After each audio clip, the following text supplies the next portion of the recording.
I'm Dionne Miller from ABC7, and you're listening to Brags in the Stands.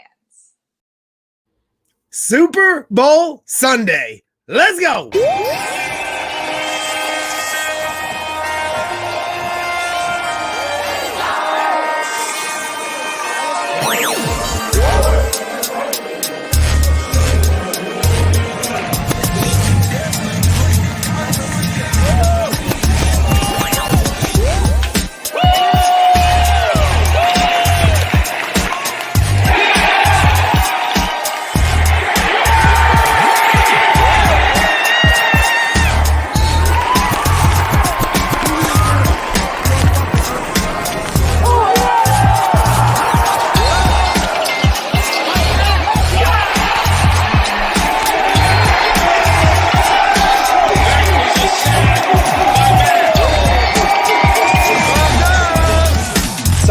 The Bears, they started this new tradition last year where they celebrate their wins the correct way. Waddle and Sylvie, ESPN 1000, don't miss it.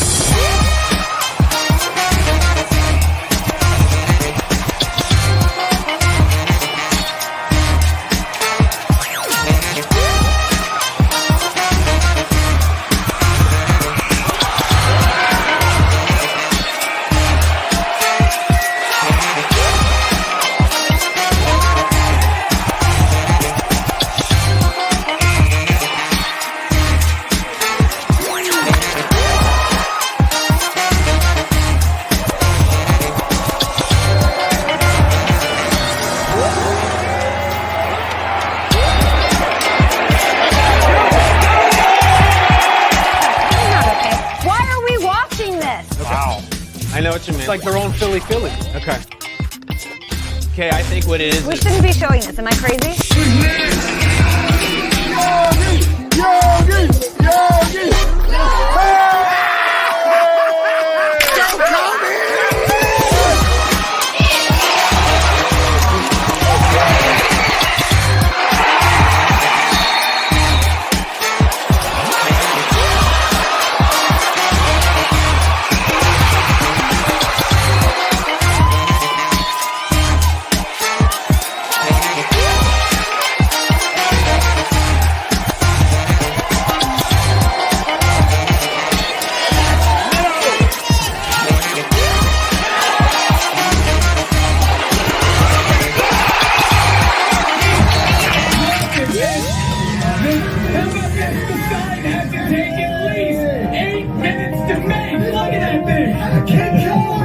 What a great sign that is. What have I told you? 17 minutes of rain would wash away 108 years of traffic.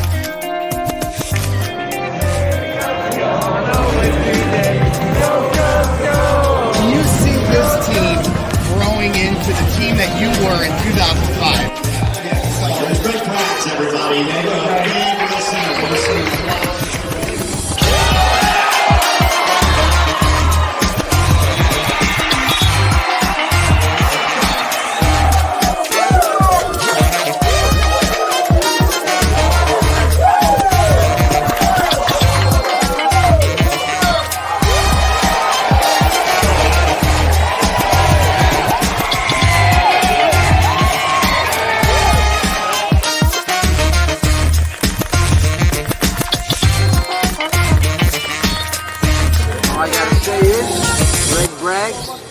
You are ridiculous. There it is, ladies and gentlemen. Welcome back. This is Brags in the Stands. I am your host, Gregory Braggs Jr., and this is my co-host, graphic design extraordinaire and super producer, Jacob Hovanek. And we are back at Super Bowl extravaganza. It's Super Bowl Sunday, and we have a very special guest joining us today. We're very excited to bring him on. He's efforting his StreamYard right now as we speak. That's right. Greggy Sunshine here for all of you, all the girls and boys. We've been having fun on the Bears Twitter street. So without further ado, we're going to get right into it because as you can see at the top of the screen, former Chicago Bear and Chicago Bears legend, Doug Plank, joins the show.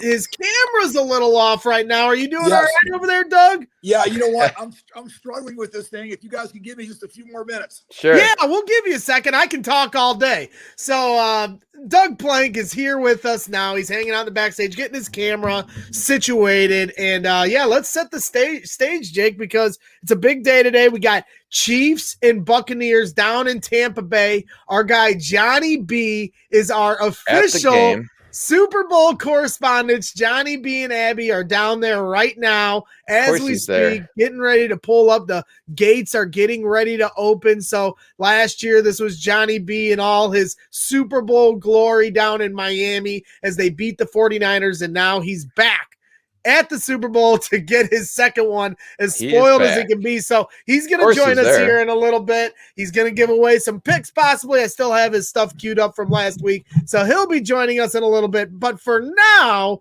we are going to be joined by Doug Plank, and I am so excited for this. So here is the intro video for one. Doug Plank, the 4-6 defense from the University of Ohio State, and a legendary safety who laid the wood for the Chicago Bears. Welcome to Brags in the Stands. How you doing today, Doug? Hey, doing great. Thank you. I want to first start off by thanking you guys for having me on the show. Thank you for being here. Jeez. Of course, man. What an honor. It's truly an honor. Johnny B, who's a co-host of ours, his mom is a huge fan of yours. He might pop in here in a little bit and tell that story. But, I know you, of course, through Bear Man is a good friend of yours. And, he was able to, give, pass the friendship along to me. And I'll get texts from you every once in a while after games. And it's a real thrill for me. I didn't watch you play, but last year I had the honor of interviewing you on my previous network with Bears Barroom, and the passion and the history you taught me about this team truly made me proud to be a Bears fan that day. So I was excited to bring you on officially here to Brags and Stands, and we got video and stuff. So now we can put, a face to the name and some video and some fun pictures to the name. So let's dig right into it, man, because that's why we're here. We want to talk about your days, playing with the Chicago Bears. Of course, we want to hear about your thoughts with the Bears and the Super Bowl and everything else. But I want to talk about your playing career first and what it was like to, play for the Chicago Bears, and be a part of such an enriched history and the groundwork of the National Football League. It was really, when I first came there, coming from Ohio State, I went to 3 Rose Bowls. Freshmen weren't eligible my freshman year, and I got injured. First day there, I tore my ligaments on the AstroTurf, and what a great start to be at Ohio State. So, my freshman year was done, and I came back my sophomore year, and we beat Michigan all 3 years and went to the Rose Bowl. And it was just the facilities were the best in the country, or one of the best. We had a really good team. A lot of players were first-round draft choices off that team. Randy Gradishar and, just a whole bunch of guys. But, then I got to the Bears, and I was very lucky because I told you I got injured my freshman year. So I started my sophomore year behind everybody. Literally, I was a 4th team safety. And I worked my way up to 2nd team over the course of that year, my sophomore year. But I really never played except for a couple games when guys were injured. So I was the next man up, basically. And my junior year, nobody got hurt, so I didn't play at all. And my senior year, I got to play in 3 games at the end of the year. And 1 game was against Northwestern in Evanston, and a Chicago Bears scout came to the game. Now, every one of us have had a day in our life where we said, man, oh man, if we could have more like this, us would be awesome. This would be an awesome life. That is what I had in Evanston against Northwestern. You were rolling that day, huh? Made interceptions. I made all the tackles on the kickoff. I forced fumbles, and a Bear scout was at the game. And the next week, the kid that I was replacing, his ankle had healed, high ankle sprain. And so I was back on the bench. And I'm thinking, man, I wish I could have done this more often, longer, been in, because I felt like I was going nowhere. I was going to go work somewhere. And sure enough, I get drafted in the 12th round. The 12th round. They don't have it anymore. By the Bears. And I came in and said, you know what? I don't really care about anybody here. I'm going to run over everybody I can in the time I'm here. And I'll tell you what, by the time training camp was over, I was starting free safety for the Chicago Bears. Incredible. I started Ohio State, and now I'm the Chicago Bears free safety. And I just turned it into a linebacker position. I was a deep linebacker. Later, Gary Fency came in, and our job and responsibility, so much unlike today, where safeties are not aggressive, they're not physical, maybe because they don't want to get fined, they don't want to get kicked out of the games. But that was a job that Gary and I did, and we were ruthless at it. I mean, we had watched film all the time, see about guys coming in our area. And, you know, when you play with a guy that you know what he's going to do every play, it magnifies what you can do, because you're working as a unit. And if he took the outside, then I came on the inside. And great communication all the time. Buddy Ryan devised the 46 defense where I was a middle linebacker. Fensick became the free safety. And I would make all the line calls, and Gary did all the coverages. And after I left with a spinal concussion, Mike Singletary came in and replaced me at middle linebacker, and everybody else knows the rest of the story on the Super Bowl. Well, and that's what I enjoyed about the last interview. Like I said, you taught me so much history about the team that I root for and bleed, bleed this team. But, there's so much so much history I haven't learned from. We had Patrick Manley on and the long snapping history of the Bears, everything. And the one thing that stuck out with when we talked with you was how, the 4-6 defense was named after your, number on your jersey. And on the outside looking at it, you'd think, oh, what a tremendous honor. But then you pointed out there were so many different defenses you guys played, and they all had a different number assigned to them. So you just happened to be the one they named the 4-6 defense after, which happened to be this defense that the NFL could not stop.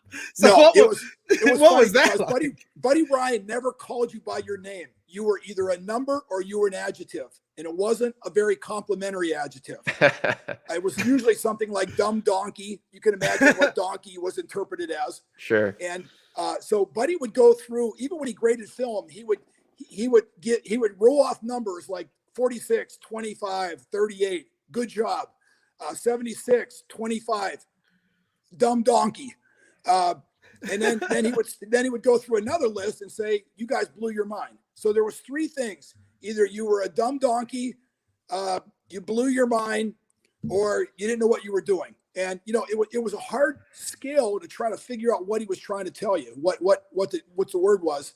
But, he showed up one day with his 46 defense and said, Doug, you're not a free safety. You're a frustrated middle linebacker. And I'm going to put you at middle linebacker, and we're going to call this the 46 defense.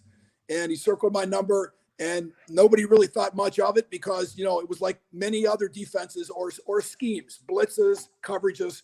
But this was the first time that he ever came up with an entire defense, a responsibility for literally every single person on that field.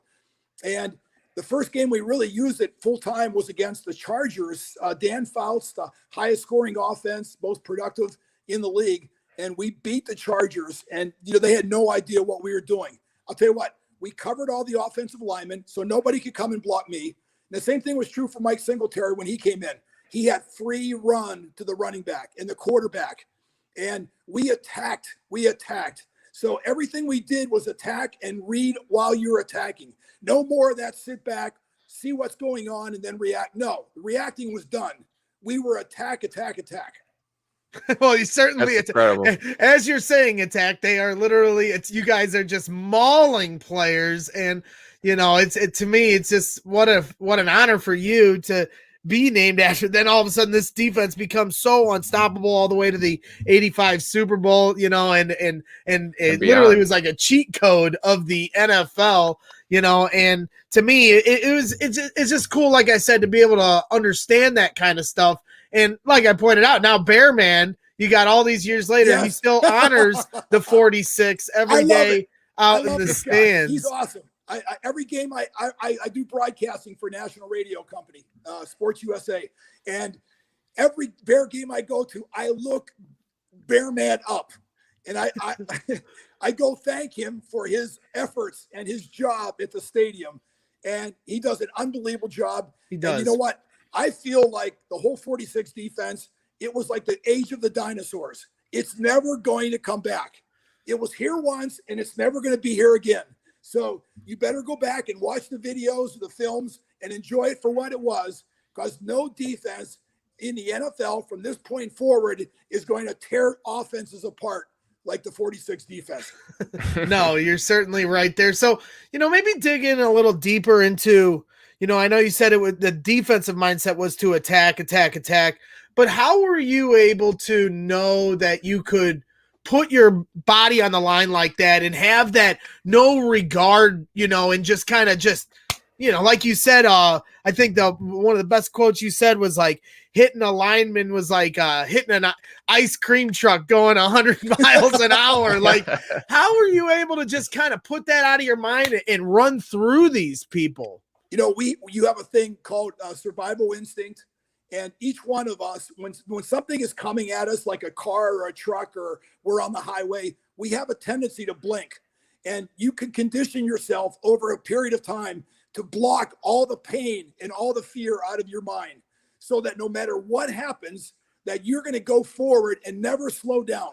And how I did this was, I used to be a big weightlifter, and I lifted a lot of weights. And what I did was, I was lifting these weights, I was imagining I was hitting the quarterback or hitting a receiver or tackling the running back. And I'm telling you, it made incredible, there was an incredible correlation between the stress and feel of picking up 100-pound dumbbells. Now that's 200 pounds.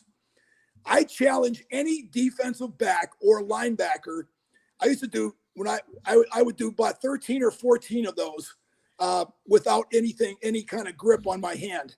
But if I ended up getting like sometimes you can get things for weightlifting weights that are straps that go around your hand. Mm-hmm. If I put straps on my hand, I could do power cleans with 100-pound dumbbells at 23 reps.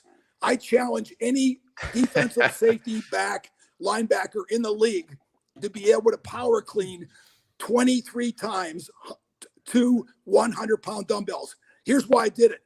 For my grip. When I grabbed a hold of somebody, that was it. They weren't going anywhere. I was taking them down. I mean, I could tear the cloth right off their pants if I wanted to, by just grabbing. And you know what? My grip got to a point where, even after practice, I would go out and do speaking engagements and things, and I would grab a hold of somebody's hand and go, "Doug, please, I don't have the ball. Don't squeeze my hand like that." And you know what? I got to tell you, I give a lot of credit to the weight coach at Chicago Bears.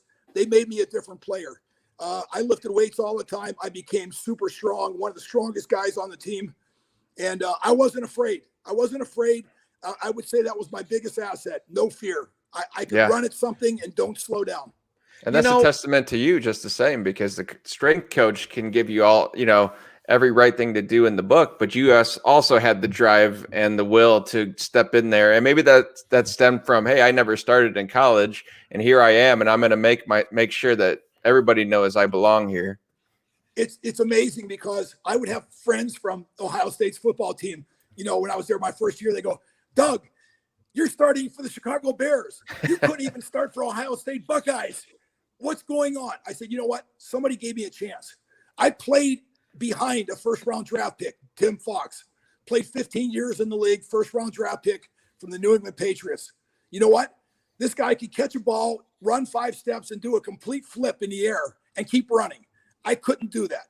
He could do athletic things faster than I was. He could jump higher. But you know what? He couldn't bring it like I could. Usually I would knock myself out and the other guy. This was a double knockout. But, I just said it was mutually assured destruction. When I got in the game at the end of the game, sometimes if we were winning 56-0, they would put me in the game with like 3 minutes left.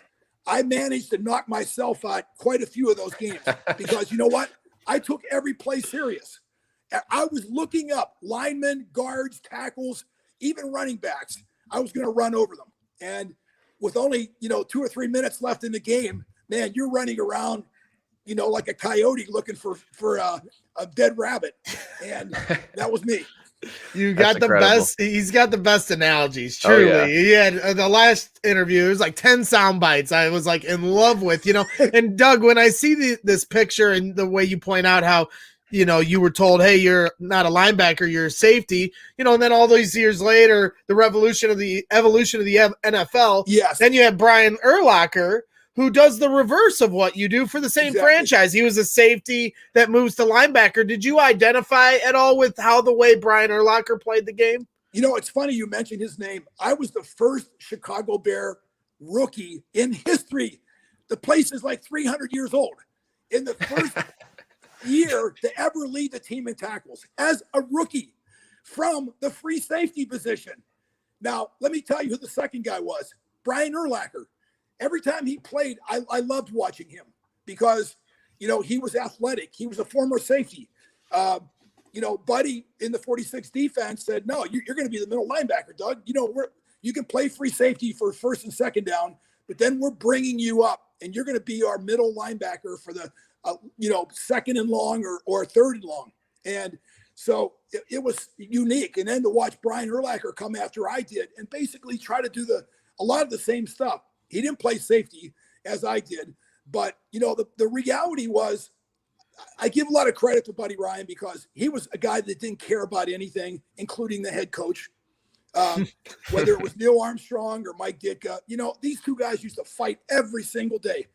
When Mike Ditka was asked one time, who was the toughest team you ever played against? He goes, the Chicago Bear defense every week because they just attacked that offense. I mean, we had so many battles every day during the week between our offense and defense. That's what made the Chicago Bears. Iron sharpens iron. Sure. So, we had some people in the chat talking about, when I pulled up the picture of you strangle holding that Packer, talk about, did you have a hatred for the Packers when you played, because I'm relieved they're not in the Super Bowl. Maybe that sounds like sour grapes, but I can't stand the Packers. Did not want to see him. More than happy to let Tom Brady have as many Super Bowls as he wants. I have to tell you, someone asked me one time, what do I think of the Green Bay Packers? I'll say this. I would rather see the Packers lose than the Chicago Bears win. Does that say anything? I mean, if there was two choices, if they could lose and we don't win, that's okay. Because if we win and they win, then that's a loss. And, every time we went up there, I got to tell you, the first year I went up there, my rookie year, I got 2 personal fouls. You know why? Because I thought it was going to be a street fight. Acted like the Packers were all these terrible people, and we need to go out there. As soon as we leave the locker room, we need to start taking them down. I was having late hits and, spearing and you name it. I had it. You know what, though? I sent a lot of guys limping to the sideline. Now, the coach finally, after the game was over, he came over and he goes, Doug, we almost lost the game because of you. I said, well, I thought it was a street fight. I thought that's what we were supposed to do. He goes, well, not with 15-yard penalties. So I finally regained a little bit of composure. And the next time we played them and my games following that, I was very level-headed and played accordingly. But I thought this was a real personal thing, and it was I overdid it. Your energy is infectious, Doug. I absolutely love it, man. It's amazing because we talked last time we talked, and Don and I have talked about this, and my guys Phil Toshin and Shane Marsaw from the Tape Never Lies Network, and they certainly want to talk to you again. We always are talking about, moving Ted Phillips to the side to become, just the money guy and have a face of the franchise that has the passion you have. What's wrong with having a guy like you and Gary Fensick at the front representing this franchise with the passion you're showing us today? Is that anything you're interested in and believe you can do? I appreciate you guys allowing me to have a platform like this. I really believe it. For whatever reason, the Chicago Bears, and I know the McCaskies extremely well, and I have respect and love for them, for giving me an opportunity to play in the National Football League. But I can tell you right now and promise you, if Gary Fensick and I were in those offices, things would be different around here. And we would not be getting players coming into our organization that don't want to play. They want to get paid but they don't want to play. And I'm not saying it's unique to the Chicago Bears. It's across the board in the National Football League. But here's what I say to that. Gary and I have both had huge successes after football. We weren't a bunch of idiots that stumbled and fumbled through life. We knew exactly what we were going to be doing. Gary was involved in a hedge fund and made millions of dollars throughout his life. I owned businesses, food businesses, and other businesses. I had a securities license, and I was a contractor, and I did a whole bunch of things. But I know how to run organizations. And I'm not saying I'm Mr. NFL. I know everything. I don't know everything. I did coach for 10 years in the Arena League with Danny White, with the Falcons, with the Jets. I coached at Ohio State. It's not like I don't know coaching. And I know what motivates players. And I would make sure that I would get the right players on the team. Not necessarily the most talented or gifted players. The Bears, I think, have done a good job at that. But there's players on every team that are stealing, and they're being taken advantage of by other teams as far as on defense or offense.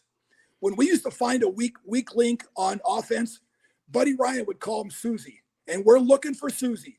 And when we're watching that film, we're trying to find who is the worst player on that offensive team that we can attack. And usually if he was on the line, we would take our all-pro defensive tackle, Dan Hampton, and chase that Susie wherever they went on the line of scrimmage. If they were left guard, Dan went over and played opposite them. If he was a right guard, Dan just shifted right down the line of scrimmage. Because if you can dominate just one position in football, you can win the game. Because you're going to get to the quarterback, you're going to screw all their defense up. And I give Buddy a lot of credit, man. Some of his thinking on attacking was right on. And you saw it when the rules allowed it, and you were able to go in there and hit quarterbacks high, hit them low. It didn't matter. If the quarterback threw an interception, the guy whoever made the interception was on his own. The other 10 guys would go hit the quarterback. And the same thing was true on kickoffs. When the other guys kicked off, we chased that kicker off the field. Well, that's all we want as Bears fans, for these guys, and I think it's when you get that tenacity, when you talked about in the last interview, like I said, the camaraderie of what your defense was, where every player on the field wants to make that next hit and it becomes contagious. I felt like the 2018 Bears caught that contagiousness and they were really feeding off it. And that's what the mark of a champion is. That's what it becomes. And the Bears haven't been able to, these current Bears haven't been able to grapple with that, since 2018. And you bring up, guys that get paid that don't truly have the passion like you're exhibiting right now all these years after playing. So let's dig into these current Bears. What are your thoughts with these guys now that they're trying to transition and Ryan Pace and Matt Nagy are holding on for dear life? What are your thoughts across the board with these guys? Is there anybody that stands out in particular to you in those regards? Let me just say this as a former player, I'm not here to criticize any one individual. And I think that's a proper position to take. They're all National Football League players, and they all have toughness and skills and abilities and all those sort of things. I just think when you look closely, when you go back and run a play back and forth, look at the effort trying to get to the football. Is it there? I believe it is there up front with those front seven. But, many times to me, I always evaluate the secondary. I think there's such a slow effort and motion by the secondary to try to get to the football, whether it's a running back, a receiver, whatever the case might be. Now, I'm not saying it's always been like that because it hasn't. But there was a noticeable drop-off last year. And if anybody wants to go pull that Saints game up on any kind of social network, channel and go watch that game again, I challenge you to. If you're unhappy with the Bears losing, go back and look at the guys that were making mistakes, getting penalties, that were missing tackles, lack of effort, didn't want to run across the field. When I'm an announcer, I look at the players that are furthest away from the ball. What are they doing on that play? Do they want to get involved? Are they running across the field in case somebody misses a tackle? No. And you can tell a lot by just looking at things like that on a football team and say, this team has it together or they don't have it together. And I would just say at the end of last year, the Bears had lost a lot of their drive and initiative from what they had been in just a few years earlier. Well, we got Berlissimo in the chat, a diehard Bears fan from all the way across the pond in Birmingham, England. And and this guy, George, he's as diehard as they come. He played the game over there. You know, they had NFL Europe, leagues and stuff. And he wants to know in the chat, what would you have done if you were at the top of this organization and the season ended the way it did? How would you have handled Ryan Pace and Matt Nagy? Would they still be here? I just think that, things change quickly in the National Football League. And just to say that you're good one year and you're going to be good the next year, I don't think that's the case. And I think the wrong message is to be, hey, everybody, we're going to have more of the same next year. We're going to do exactly the same thing. Oh, yes, we might draft one or two players in the draft. And, so we'll have some new names on our roster. I don't think that's good enough. Honestly, I don't think it's good enough. I think there needs to be a hard evaluation of everybody on this football team. Hey, listen, I was a player once myself. Nobody likes to hear about it. That's why I call it NFL, not for long. You're not there long. And I think too many players towards the end of the year, they start making business decisions. They don't want to get hurt. They don't want to get injured. They do want to make another contract, because now you can be a wealthy person by making 2 or 3 years in the National Football League. My 8 years there, I averaged $45,000. I was not going to get rich. I worked every offseason. I made more money every offseason than I did during the season. What did you do in the offseason? I sold culling and water softeners. I sold real estate. I sold health and life insurance. I flipped homes. I bought homes in the neighborhood and fixed them up and resold them. I did a lot of things. I did public. There needs to be a program, not to cut you off, but do you think there needs to be a program maybe where to incentivize players to do those kind of things? Because you talk about how you and Gary Fensick have become such successful businessmen after the fact, and you see a lot of players nowadays where they fall off, and that always isn't the case, even though they make so much more money than you. Do you think the league minimum is almost $500,000? Yeah, I mean, and for the most part, these guys never have to work as long as they have somebody managing their money right. But do you think that element is missing about them kind of, players understanding, the other side of work life and then you are absolutely right. I'm telling you, you appreciated the job because it actually gave you money to live, to buy a car, to rent an apartment, to go buy a house. It wasn't like something like you were worried about your investment. No. Hardly anybody had any investments because they were just trying to survive. Guys couldn't wait for the next season to start so they could get a paycheck again. Now, Gary and I, Gary went to Yale, I went to Ohio State. We both graduated. We both, I went to, my sixth year in Chicago, I thought I wanted to be a CPA. So I went to Elmhurst College and started taking accounting classes to sit for a CPA exam. Now, as it turned out, I didn't take that test. Why? Because I was offered a Burger King franchise. I went and did a speaking engagement at a Burger King Corporation event. And afterwards, the guy said, man, Doug, you are awesome. I'm ready to go out and tackle somebody after your talk. I'm ready to tackle someone now. You ever think about getting involved in the food business? I go, not until tonight. And so after the season, he had me go to a store over in Detroit, Michigan, and I worked 2 weeks in the drive-thru, and I got approved as a Burger King franchisee. Wow. So when my career was done in Chicago, I was literally in Columbus, Ohio, just a couple months later selling hamburgers and French fries. Man, that's incredible. That's incredible. And, you talk about guys that are making a big business decision and making business decisions on the field, yes. And I hate to spotlight a guy, but you are a safety. So you can speak on this because I hear a lot of fans that were very critical of Eddie Jackson, one of the highest paid safeties, if not the highest paid safety in football. And he's very talented. He had a few pick sixes called back on some silly penalties this year that I didn't agree with. But regardless, there are some moments that you see in games where those business decisions do come out. Is that something you see with him? And what would you say to Eddie Jackson I know you guys are all there at Bears 100, but what would you say to Eddie Jackson now about what his mentality should be about in going into next year and getting back to that level of talent that we all know he is? Well, I'll just say this. When I was making 45,000, I didn't have much left other than my legacy.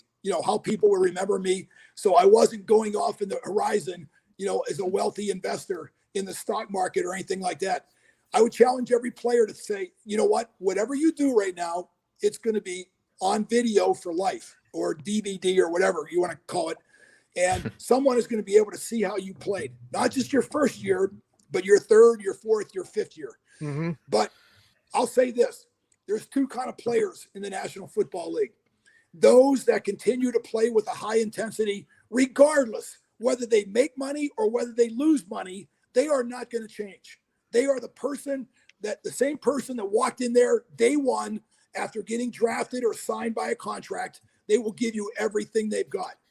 Then there's other players that, and I'm sure you guys have heard stories like this, they're great players up until they get that great contract. Mm-hmm. Guaranteed contract, millions in their hands. At the beginning of signing the contract, they are now a multimillionaire. Why does a multimillionaire need to risk his body, his CTE, his brain cells, his joints over money when he has just signed a contract that's guaranteeing him money?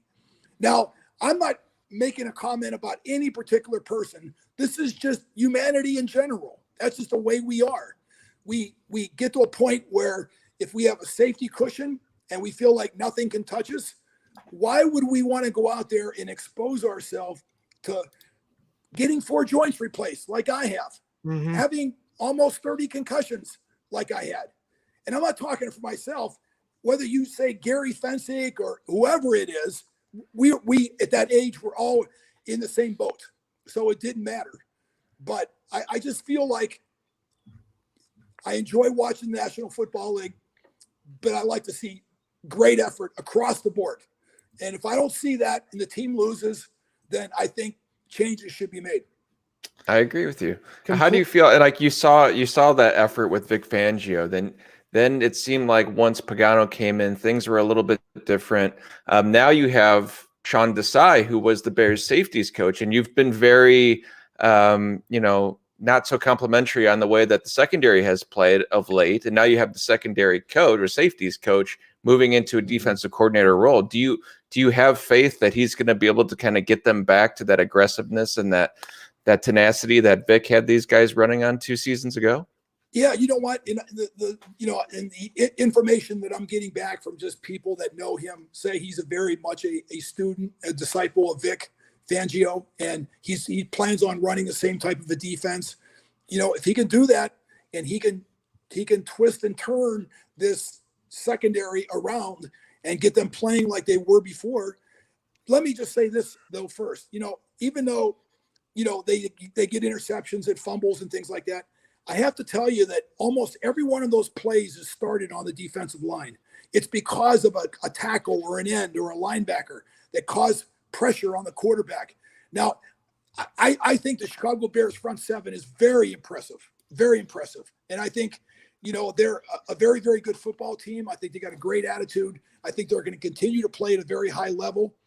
But the bottom line is, will the secondary follow suit? I don't know. I think this year it's going to be a really telling year because you've got a replacement at the defensive coordinator position.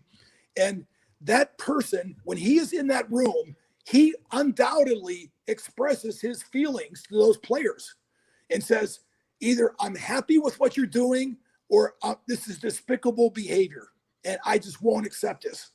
And sometimes it might even get into changing out positions, changing out another player for someone that's willing to do the things that's going to complement the defense.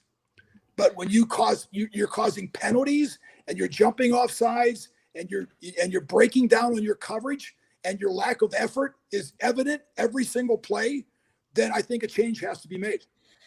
Yeah, and the other big change that's about to be made is at the quarterback position. They tried for years to get things right with my guy, Mitchell Trubisky. There he was holding my little baby daughter. And I was a big fan of Mitch's. I thought he worked hard. Everything I saw with Jay, and I wanted Jay to become And then at the end of Jay's career, I started with the Bears. I started to kind of sour on him because of the leadership and the lack of passion he had to play for the organization. I watched it every day at camp, and he wouldn't even fake the play action snaps with any kind of passion. Like those little things to me as a fan in the stands bug me. And you're talking about that kind of stuff today. And I thought Mitchell was the opposite of that, but unfortunately he couldn't get it done. There's all millions of reasons, but at the end of the day, his talent wasn't good enough. And, obviously Ryan Pace, picks, him over two guys that are great players, no question about it. So now the Bears are scrambling, and there's word on the street that Carson Wentz is going to be coming to Chicago. Some people are saying this is going to be announced after the Super Bowl. What are your thoughts on these rumors flying around and your thoughts on Carson Wentz? You know what? I think I would be remiss to go ahead and start making evaluations on players that maybe not or are not even going to be here. So I'd be a little bit reluctant to do that. I think looking at other opportunities that might be out there, I think that's a good decision. The NFL is always changing, though. It's changed so much from just from what we've talked about, the defensive changes. The same thing is true now on offense. And the days of a quarterback standing back in a pocket, or even a quarterback that can run occasionally, that's not where the NFL is going right now. They're going for quarterbacks that can run out of the pocket, that can buy time, that have a run pass option. Just look at, most quarterbacks in the league generally would maybe have a few more touchdowns than they would interceptions. That wasn't true of our team. Some of the quarterbacks we had when I played in the 70s, we had more interceptions than they had touchdowns. And because, Walter Payton was running the ball, of course, all the time. But the bottom line is, when you get a quicker quarterback, maybe a little smaller, that can get out of the pocket and buy himself some time, the efficiency of throwing touchdowns to interceptions goes up dramatically. I mean, just look at the Kansas City Mahomes quarterback.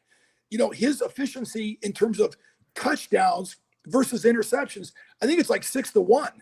I mean, he does an incredible. You know why? When you stretch the play out, everything starts to break down. All these fancy coverages and blitzes, if you can get outside the pocket for an extra 2 or 3 seconds, you immediately find the open receiver because, defenses can't cover guys forever. And most of the time, Mahomes is throwing to open receivers, that he's run outside the pocket, bought himself some time, and he's dumped the ball out short or he's thrown a long pass. And, I'm not saying that every team has to look like that. Certainly Green Bay didn't. But again, they're not in the Super Bowl. It's teams that I think that are going in that direction, and it makes it so much harder on the quarterback or the defense, because when you're on the defense and the quarterback is going to be a specific spot in the pocket, oh my gosh, you can create blitzes and coverages that give him all kind of nightmares. Mm-hmm. And once you penetrate that protection, look out. A quarterback is going to get hit really, really hard. Maybe from the backside, from the front, whatever. And even Mahomes has shown, it doesn't take much to get him, off track a little bit, limping a little bit. There's been times this year where guys have just even pushed him when he was running. He hyperextended maybe a ligament or something like that. The salvation of your quarterback is the most important factor in winning today in the National Football League. Yeah, that's kind of the balancing act. It started with guys like Michael Vick, and even prior to that, other guys, Randall Cunt, whoever. But, the way they always push them back into the pocket is by hurting them. Kyler Murray got banged up this year. But to your point, it is an evolution that can't be stopped because you're seeing the numbers. I think I heard in the last 15 years, rushing yards by the quarterback is up like 150%. So it's totally a different game than what it was. So you're almost required to be able to do both, but obviously being in the pocket is where every quarterback has to be at their best. And Nick Foles is a pocket passer quarterback, and obviously showed his limitations because he couldn't get out of the pocket in Matt Nagy's system. So what do you think about Matt Nagy, just in general, whatever quarterback he decides to go with, whether it be a rookie or a guy like Carson Wentz, do you believe that Matt Nagy has finally figured out how to run an offense? You saw at the end of last year where he started to play to Mitchell Trubisky's strengths. Granted, they were playing some lesser opponents, but do you believe that light has come on for Matt Nagy, that he understands that David Montgomery's his workhorse and to play off of him? Or is there going to be more chaos, in your opinion, with Matt Nagy and his crazy Denny's menu offense? Well, Matt was my quarterback when I was a head coach in arena football in Georgia. Really? Arthur Blanket hired me as a head coach down there. And Matt Nagy was he actually was our backup quarterback. And our starter got hurt. Matt came in and did an unbelievable job. We went to the Arena Bowl and lost it literally on the last play of the game. They kicked a long field goal. But, Matt listens to what you tell him. He's do I think he can continue doing all the right things? Well, I don't think doing the same thing is doing the right thing.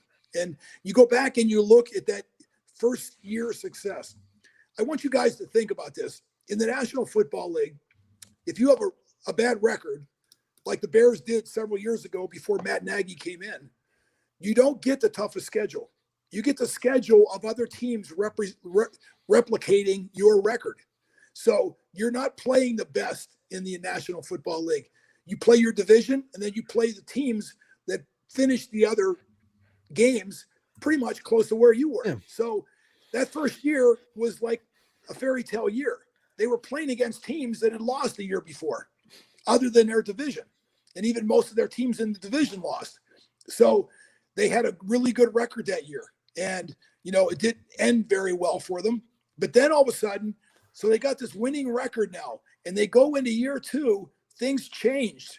All their non-conference games and non-divisional games now are the best of the best. These are teams that either won or were up ranked very high in their division, and everybody was shocked. What happened? Well, now you're playing a whole different schedule. It's almost like you're in the NFL 1 versus NFL 2. And of course, every single week is going to be a trying opposite opponent because they're going to have weapons. They got a great defense. And I think that's where the Bears, suffered, in their second year. But I think there's no question they have to make some changes. I think that they've got to be more productive on offense. They've got to do a better job scoring in the red zone area. And I'll say this, they cannot have players on this football team that are making business decisions. And they know who they are, and the coaches know who they are, because when you go back, usually when you run through a game film, each player looks at himself that first time that you run the tape. And maybe even the second time, you go back and you run the play again. The third and the fourth time, they're looking all over the field. What happened next to me, to my right, to my left? What happened in front of me? And players now start seeing why a play was successful or why it broke down. And it was usually because of somebody's lack of effort or failure to execute the details of the assignment. And you don't have to tell players who's playing well and who's not. They know. They're in that video room every day for hours looking at that film. And every time I was on a play, when I knew something was, when cameras came on, wherever you are, practice or game, man, it's time to turn it up. Get the gas tank going, pedal to the metal. You're not stopping. And for anybody to do that and show lack of effort is really disrespect to everybody else in that room. And do you think that falls on a Matt Nagy in the same regard? Because yes, these players to some degree it does. Yeah, these players do have a responsibility to themselves, but at the same time, people need to hold them to a level of accountability. I wish you guys that could see that. Mike Ditka and Buddy Ryan, that duo. Man, oh man, they came in that room. Look out. You were going to get castigated, roasted. Yeah. I mean, when Mike got in front of the whole team, oh my gosh, you would have thought you were the worst of the worst, the most terrible player that ever existed. And you know what it did, though? It motivated you. When you went out there on that practice field, look out, man. We're taking no prisoners. You know, that's why a lot of players said the practices were worse than the games. It was because of those kind of coaches that got the Bears out of this sludge. And believe me, they were in some sludge in the early 80s. And it took those two coaches to get everybody going and finally, you know, get them back on track and say, man, this team is going somewhere. Yep. And you got to ask yourself, based on last year, are the Bears going somewhere? Are they going up or are they going down? Or are they in cruise control, just trying to be the same team year after year? Yeah, I agree. It's either cruise control or going down, and neither are palatable for any Bears fan. And you're right. You talk about the passion and the will to win in that way. That makes me think of Mike in practices being harder than the games. That directly makes me think of Michael Jordan in the Last Dance documentary saw, and he's talking about how the practices were the hardest thing, and no player on that team didn't do anything he didn't have to do himself. And that's the kind of player the Bears need so they can rally around that. But yeah, it does, like Jake pointed out, it starts with the head coach. You saw the fight that broke out in the middle of the season against the Saints, and then fast forward into the playoffs, they're playing the same team, the same player gets in a fight with a different player, and oh, by the way, the player that got in the first fight in the first game drops the biggest touchdown pass of the game. You know, and that's where accountability is important, you know, and I know Javon got sat down for a couple games, but, you know, it does seem that Matt's a player's coach. Lovey was a player's coach, but, man, you hear a guy like DJ Moore, who I've talked to a few times, he'll tell you they were scared of Lovey. So it wasn't, you know, he was a player's coach, and he'd always back them up in the media, but he had their respect in the way that they didn't want to disappoint him as the coach too. And I think that is certainly important. So, and I think Vic had some of those qualities as well. You know, he had that mobster Godfather feel to him where you absolutely did not want to disappoint him. 1000% walked around with a steady calmness. One time I told it, guys, you know what? You figured it out. Honestly, with all the talking and radio shows and TV shows, it's no more difficult than what you guys just described. I mean, it's no more challenging than what you guys just laid out here. And so somebody has to get in front of other people and say, we're not going to take this. We're not going to accept it. I'm not going to let you defeat or embarrass anybody else in this room by your play. And we're all, you know, every player on that field plays for each other. And the job that they do, it either falls down the hill. You know, if you do a terrible job, there's a let's saying, I don't want to say it, stuff slides down the hill, and then it's in somebody else's face. If the guy in front of me hasn't taken out the blocker, then I have to somehow now as a safety, take out the blocker, make the tackle. It shouldn't be that way. And so everybody has a job and responsibility to do. And I'm sorry, I don't, you know, if things are going okay and you got a winning record and all that kind of stuff, I'm okay with everything, you know, everything's good. I don't know. I've never been anywhere in my life that I think anything's good. It can always get better. Whether it's your relationship with your wife, your kids, your job, your car, your house, whatever, everything needs to get better. And I think we all need to continue to keep working on it every single day. It's never good. That's why I was never when I coached in college, in NFL, as assistant and Arena Football League as the head coach. Hey, it was never good. Most players thought after we had lost the game instead of won it. Because you know what? The first thing I want to do was bring them in after a win and work their butt off to let them know, hey, listen, we're not anywhere we need to be. We need to keep going. And don't laugh and take it easy and skip watching video of the opponent coming up. No. You always put yourself mentally like, man, I'm a terrible player. I need to get better, and I need to work harder. And every single day, I'm going to try to get a little bit better. You have to have that kind of mentality, because what do you think the other team is thinking? And especially if you won. I love playing teams that just won, because you know what? I knew they were probably overconfident. And they looked at our film and said, oh, these guys are a joke. Yeah, okay, I'll show you how big of a joke we are. And, you know, I would just take it to them real fast and let them know, man. I never wanted to stop either. The fourth quarter would be losing games by 2 or 3 touchdowns, and I'd be hitting many players as I could every play. And guys would ask me, why are you doing this? What is going on here? I said, man, this game isn't over yet. And until it's over, I'm hitting every one of you every chance I get. Hell yeah, And they would walk away in an angry, mindset. I go, that's okay. This is a game. My job is to get better. And I can't get better if I'm out here playing like another team that has us beat by 3 touchdowns. Hell yeah. Well, you're right, man. It's sometimes the simple answers are normally the correct ones. And, that's what we're doing here. We're trying to figure out the answers at Braggs and Sands. That's why we want to bring on guys like you, Doug Plank, that are, you have so much knowledge with the game and the team we love here in Chicago, but of course, and I apologize for taking up too much of your time today on this Super Bowl Sunday. We're having a lot of fun with you, but of course I'd be remiss if I don't bring up the big Super Bowl that's going down today. We got the Chiefs and the Bucs. You've talked a little bit about Patrick Mahomes.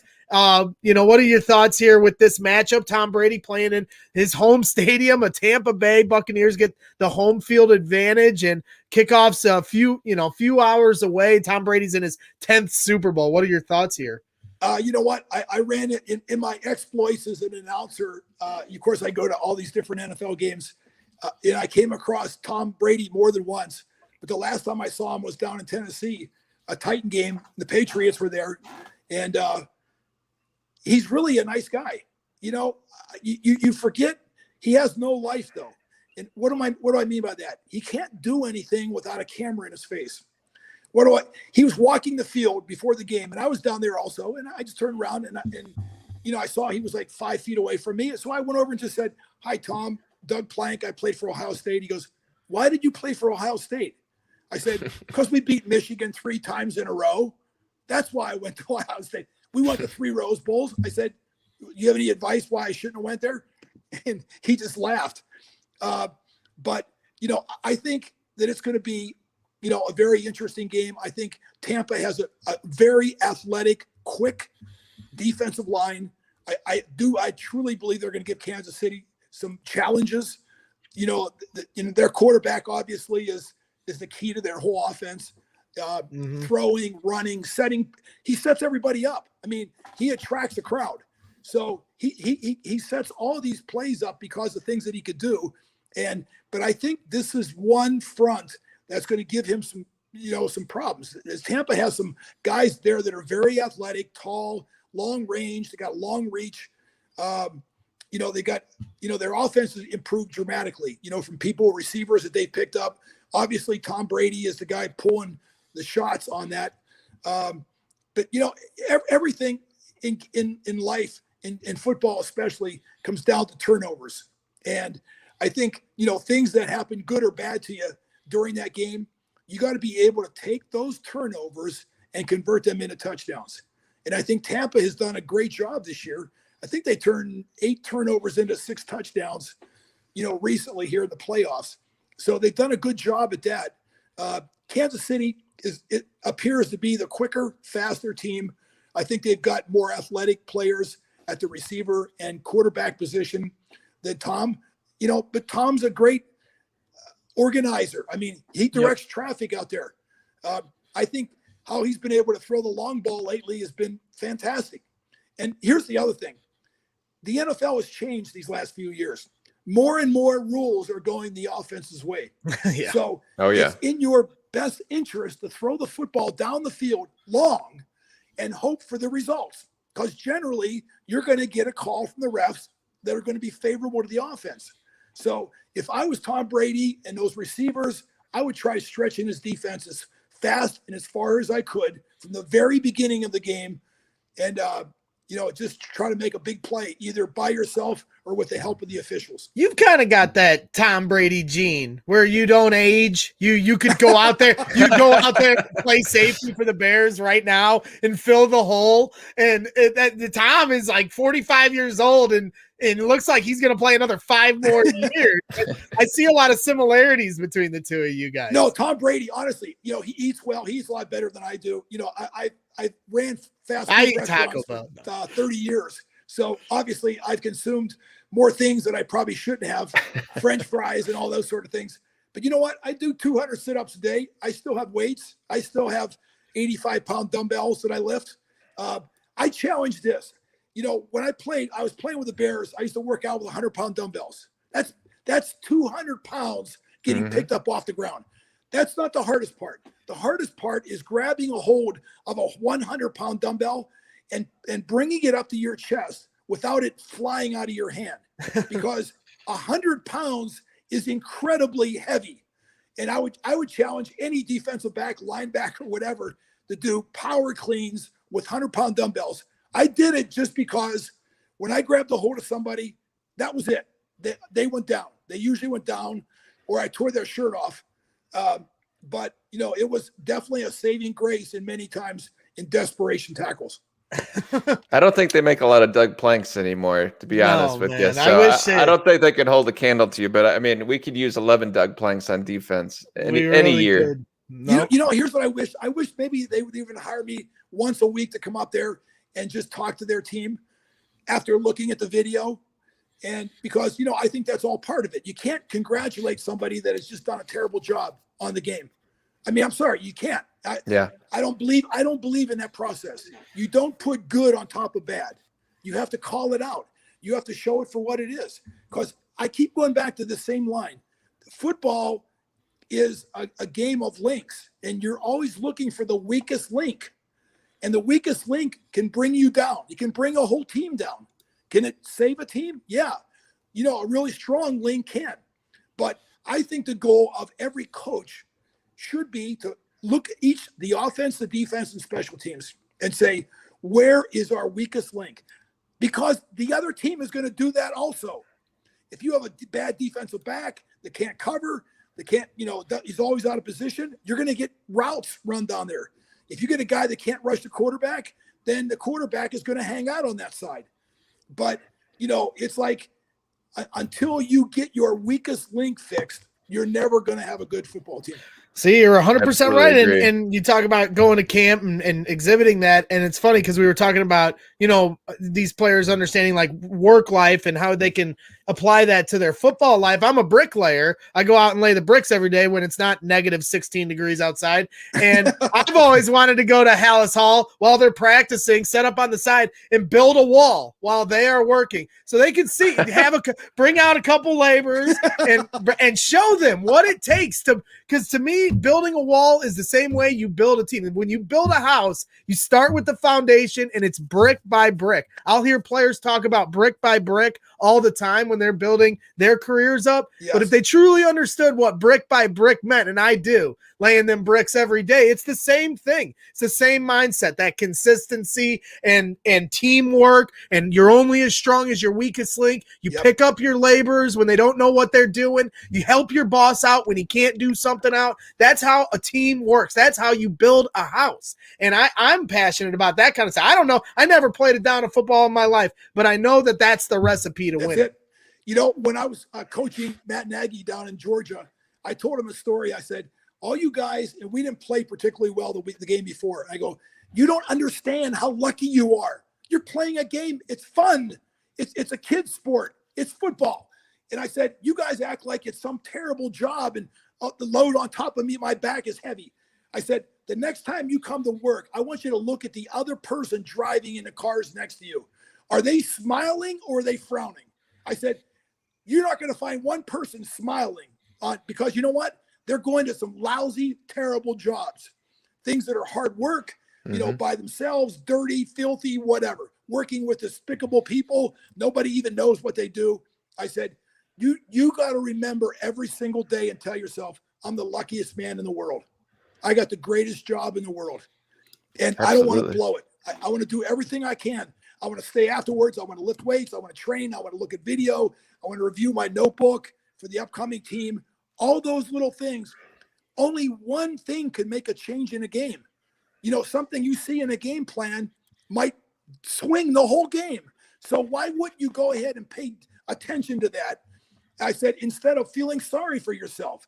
And if you feel sorry for yourself, then you are in the wrong occupation. You're 100% right there, I'm man. in the Bears. I'm hiring Doug tomorrow. He needs to just be in the building because this guy lives and breathes everything about Chicago Bears. Yeah, it's amazing. It's inspiring, really is, to hear that kind of passion. And we're passionate here. We have our guy Johnny B, who's been in and out of the backstage. He's been popping in. He's actually down at the Super Bowl right now with his beautiful wife Abby. They are as diehard Chiefs having a good time as you will ever meet. They go to every game. Here he is, popped into the behind-the-scenes chat. His service is a little in and out because he's literally at the stadium right now. This was Johnny last year engulfed in the Super Bowl glory in the stands. So I want to bring him in because he's got a cool story because he is a Chicagoan. He lives, he's a neighbor of mine. So he's got some, he had a story he wanted to share. So I wanted to bring my guy Johnny B into this discussion. Take it away, Johnny. What's up, boys? It's very loud here. We're trying to make our way to the stadium. Good to see you. It's pretty cold here, 76 and sunny. There you go. Hey, Abby, how are you doing? So, yeah, Johnny, again, I don't want to take up too much of your time, but I wanted you to have an opportunity to tell Doug. I think you were telling me your mom was a huge fan of Doug's growing up, right, Johnny? Yeah, my mom is a diehard Chicago Bears fan. And Doug is one of her favorite players, if not her favorite player. She also likes to ride with Gary Fencing, but those are her two boys for sure. And she was actually the one that got me to Arrowhead Stadium the first time, and that's how I became a Chiefs fan long ago in 1986. There you go with the Hitmen. You know, they inspired a lot of fans, Johnny B. So I did want to bring him in and give a little hello to you, Douglas, because he was telling me what a big fan his mom was of you. Well, thanks, guys. No, I really appreciate it. She's gonna flip out when I tell her that I was talking to you. It's good to see you. I like listening to what you had to say, and I know the Bears will get it right eventually with the quarterback, and then the franchise will get back on its feet. Yeah, you're lucky we gave you Mahomes, Johnny B. Well, I appreciate it. Well, we're going to put you backstage because I want to pick your brain a little more as long as your service is good, but I got to get my guy Douglas back to his couch so he can enjoy the football pregame show. And, you know, like I said, you've taken up so much time here. And thank you so much. So many, all the different topics we wanted to cover with you today. And, of course, I want to ask your prediction score for the big game tonight. Are you going to break Johnny B's heart? Well, let me just say this. You know, when you played in the NFC your whole life, when you get to the playoffs, you know, usually you're supporting all your divisional opponents like Minnesota, Green Bay, Detroit. But, you know, then it goes to like your division or your conference. And I think just because Tampa's in the NFC, I have a soft spot in my heart for the NFC. But, you know, when you start looking at it analytically and statistically, it's pretty hard to ignore Kansas City Chiefs. Mm-hmm. They got a proven coach. They got a proven quarterback. They won it last year. And I know they're coming in late, so they didn't want all those distractions, and I really admire them for that. But, you know, Tampa, you know, the crowd isn't going to be an issue. You know, sometimes when you talk about college football, whether teams play at home or not is huge. Like Ohio State, you got 100,000 people in there cheering for you. You know, it helps. This year, obviously with the virus, that's not going to be a factor, an issue. But I think it's going to come down to one or two plays. They're going to make the difference. And Tom always makes it that way, doesn't he? He knows how to play the poker game to that point, get to that final hand. I'm just saying, you know, I mean, if you are writing a movie, and if you're not a fan of either Kansas City or Tampa, and you want to write a movie about this game, I can't think of a better ending than, you know, Brady scrambling out of the pocket and seeing his all-time friend, tight end, down there in the corner of the end zone, and he catches it with time expiring, and they both. The problem is he won't walk. He's like Jordan and all the other greats. He won't walk off into the sun. If he wins it tonight, he's going to play again next year. And it would be so silly because if I was him, I'd want to walk off on a great note. But I guess if I truly was him, I never would want to stop playing because that's what the greats want to do. They want to keep playing. And it's kind of funny because you're right. I'm rooting for Tom to keep it a good game because we all know the Chiefs are a juggernaut. Yes. But the Chiefs are like a cheat code, kind of like your 4-6 defense was a cheat code. Right. And until the league figures it out, it's going to be tough. The Niners, they had a 2-score lead in the fourth quarter, and the Chiefs were up 2-score before you could blink in the Super Bowl. So it's going to take a lot, but Tom Brady took down Aaron Rodgers in Lambeau. So you certainly, if you're counting out Tom Brady, my guy Johnny B is as confident a Chiefs fan as they come. So he's got them winning big, and he's a big gambler. So he puts his money where his mouth is too when it comes to that. So we'll have to wait and see, but I'm rooting for a good game. I know they're going to be biting their fingernails off. Again, Douglas, so appreciative of your time. One last favor to ask you, because I don't want to bug you. I want to bring you on again, of course, as maybe next year when we get into the offseason later or next year, whatever. But I got to get a station ID from you, man, because we'd love to be able to play it to start our shows. You're a legend, and this has been such a fun interview. So without further ado, I don't know if I'm sure you're a media man, so you know all about the station IDs. So basically, whatever you want to say, and you're listening to Brags in the Stands. You want me to give you a countdown? Yes. Okay, I'll give you the countdown. And like I said, it's just you're listening to Brags in the Stands. So in 3, 2, 1.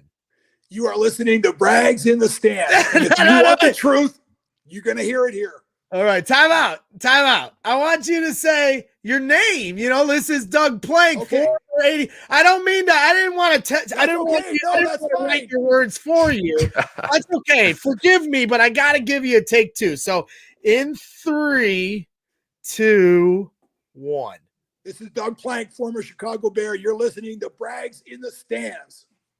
Hell yeah, that's great. Nailed it. I'm sorry, Doug. I had to. That's okay. Hey, listen, I always make mistakes. I'm a fast learner. You only learn if you make mistakes, right? Honestly, my life is things that I found out I didn't want to do rather than things I wanted to do. So it was a great concept. Yeah. Absolutely. Hey, well, you're an amazing person, and awesome really Thank honored. You so much. Yeah, of course, man.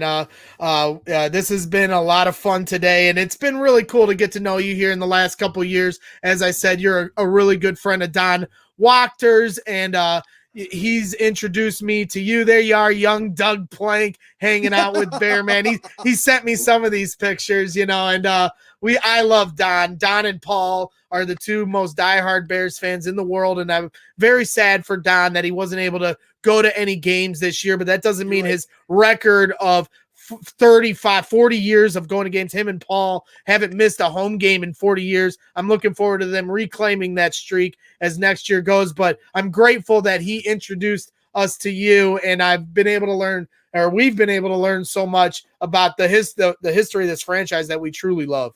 Well, you know what? Everything has a statute of limitations, so I can talk about anything now that maybe was secret back when I played. Hey, 20 years have gone by. Everything's on the table. All right. Well, what was the craziest thing you ever saw in a locker room? Let me think here. Boy, there's been some crazy stuff. You don't want to. It was my first year I came in, and we had a linebacker, Doug Buffone. Doug Buffone was sitting in front of his locker smoking cigarettes before the game. Now, if he would have done that at Ohio State, Woody Hayes would have been over here fighting him. But you know what? That was the way things were back then. Everybody came in at halftime and before the game and had a couple, heaters. Yeah, exactly. I'm like, oh my gosh, this is crazy. Welcome to the big leagues, as they say. Welcome to the big leagues. So, hey, man. Well, this was the big leagues for us having you on. One of the greatest Chicago Bears to ever wear the uniform. Look at that young face. Look at that. It's still there. It's still there, Doug. You look like $1 million, Doug. Hasn't changed a bit. Why don't you grow your hair out like that again, Doug? Okay. All right, Doug. Well, we'll catch up with you. Enjoy the Super Bowl tonight, and thanks again for all your time. Thank you so much. Thank you. All right, Doug Plank, former Chicago Bear, Chicago Bears legend. What an interview Yeah, that he's was. incredible. Bears are missing guys like that. Yeah, absolutely. We need more passionate guys. And yeah, if the Bears could find a way to just get him in there a couple times at Hallis Hall just to talk about what we just talked about, how could you not be? We're inspired. Ambassador or something. You saw what Scottie Pippen was to the Bulls for so many years. Get a guy like that in there, at least in some capacity, to, let these guys know what they're playing for and what this franchise means, like he's incredible. Yeah, incredible it was guy. really good. Like Dub 6R says, football inside accountability, all the stuff he brought it to the table tonight or today was truly a thrill for us. Oh yeah. Yeah, absolutely, man. We thank all of you for hanging out here in the chat and enjoying this along with us. We're all just passengers here. Nobody watching that did not absolutely love Doug. Everybody understands what the formula to success is, and it lies more in the realm of what Doug is exhibiting than what we've seen in the past few seasons. 100%. Like I said, I had the honor of talking to him last year too, and in this intimate setting that we have here, and now to be able to put it to video and pull up some pictures and highlights of his career, it's just cool. It's truly an honor, and we learned a lot today. So we've already been here for a minute, and we gotta have Johnny B if his service will ever come back. But I definitely gotta hit up my guy Brian Potter after such a good interview. We got to make sure we give our guy Brian a shout, who's been a supporter and a sponsor of ours right from the starting blocks of Brags in the Stands. So that Doug Plank interview was brought to you by Fanbags Cornhole, Chicago's official supplier of professional cornhole boards and bags. Choose from any of their officially licensed designs or have my boy Brian design a custom set using anything from a selfie to your company's logo. Visit www.fanbagscornhole.com and use the promo code BRAGS to get 10% off. That's www.fanbagscornhole.com and use the promo code BRAGS for 10% off. Step up your game with Fanbags Cornhole. I messed up a little bit at the end because Johnny's camera is flickering, and I got to bring Johnny B back because I know he's struggling and holding on for dear life as he hangs out with us to give us a little Super Bowl, in look. But, I know your service is a little choppy, Johnny, so no moving around. I know it's loud. Right over there. So how are you, Johnny B? We are doing good. We're trying to get into the stadium. It's hot. I gotta get you some headphones next time, some wireless headphones. Then you'd be. No, you're good. I like that you're giving us a little look behind the scenes here. You're down at the Super Bowl. It's a beautiful day. Is there any rain in the forecast? Look at that. Yeah, it's a beautiful day. I told you the rain was not going to happen. It rained overnight. There's no chance of rain now for the game, so don't believe what they tell you on TV. You can see the blue sky behind me. Chiefs are going to put up 42-plus today. Could be more than 42, but that's what I'm feeling. Confidence is high. Chiefs Kingdom's ready to run it back, baby. So when are you going into the stadium? Do you know yet? We're trying to get in now. That's why I'm not going to be able to stay too long, but we're meeting my friend. Because you have the pods, for the tickets, so we got to meet my friend, and then we got to get in the stadium. So, and we're opening the gates in about 20 minutes to get into the perimeter for the stadium. Hold on a second. All right. Let's go, Abby. That's awesome. You got the sign out. So we got a little Mahomes hair here. Let's go. Oh, you got the Mahomes hair. They're starting to do that. Catch a cheetah. There you go. You got that.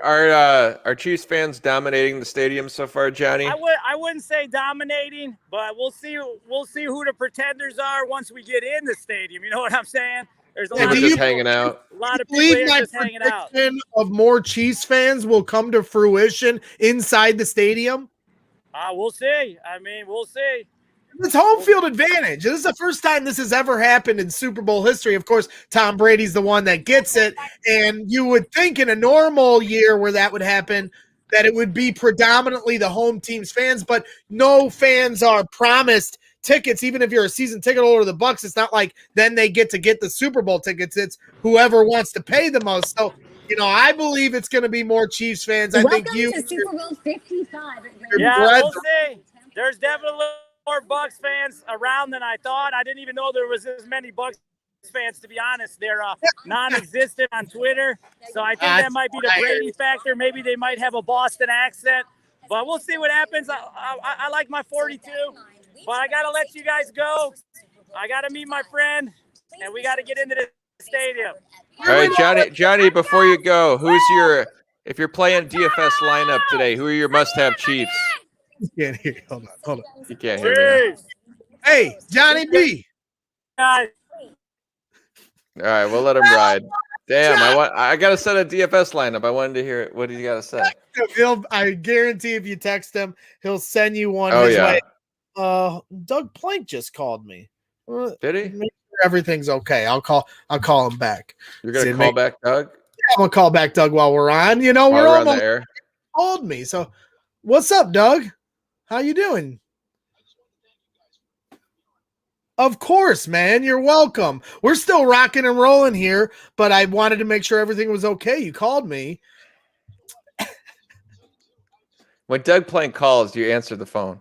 Huge Chicago Bear fan, take a picture of me, lifting weights on Facebook. So if you guys want a picture of me, that's a massive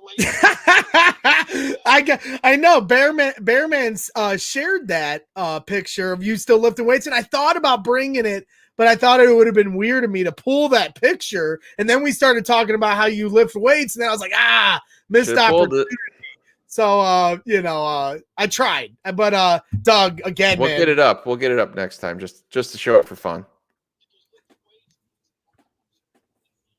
Even Don goes, "Hey, Doug, why are we lifting weights?" I go, "Number one, it did a better job, but you know what? It made me." Even in the off season, I never had an off season because when I was lifting weights, I'm literally playing games in my mind. I'm playing a football game, like I'm tackling somebody as I'm throwing up these dumbbells over my shoulder, and I'm thinking, "Hey, this is like a Zoom game, like a real game I'm playing right now. I'm not getting hit, but I'm throwing this weight around, and it feels like a ball carrier, or a quarterback, or a blocker." And it really kept me always connected with football. Doug, you're an absolute man. Doug, I love you, man. The passion you have. We're going to bring you on as much as we can to shoot the crap. Like I said, we're actually still going, but I wanted to make sure everything was okay. So I answered. So I'll give you a call here later on, Dougie, and we'll chop it up, man. But I'll try to pull that picture and bring it up, but it's a little tricky while we're on. But no, of course we'll do it next time. Because you're not getting rid of me that easy. You're gonna have to come on again one day. So I'll talk to you here real soon. He says, "Hey, listen, I want you guys to lift weights," and they look like a 300-pound turd, and they've never lifted a weight. How are you guys look the part? Well, Doug. I'm going to grab this 100-pound dumbbell and I'm throwing it over my head right now. Well, Doug, I got to get my ass back to the gym. I lost all this weight last summer, and then I went back to the Taco Bell stuff. So I got to get back on it, man. So you're my inspiration behind that. I'm going to start back up as soon as this game's over. I'm going back in the kick, and I'm going to hit it hard for 3 months minimum. So, but I'll hit you up, Dougie. We'll talk here real soon. We appreciate you, man. All right, talk soon. Bye. Look at that. Doug's calling you back to keep talking football. That's how much he absolutely loves it.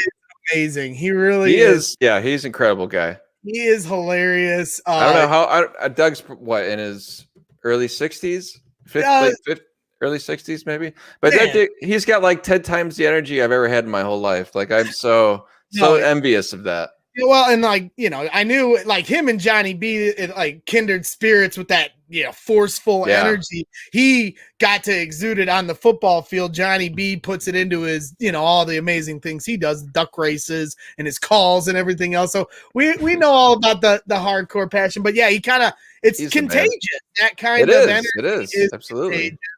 I bring a lot of energy, but like I said, all these cheesy gordita crunches. You don't bring Doug Plank energy, Greg. I'm sorry.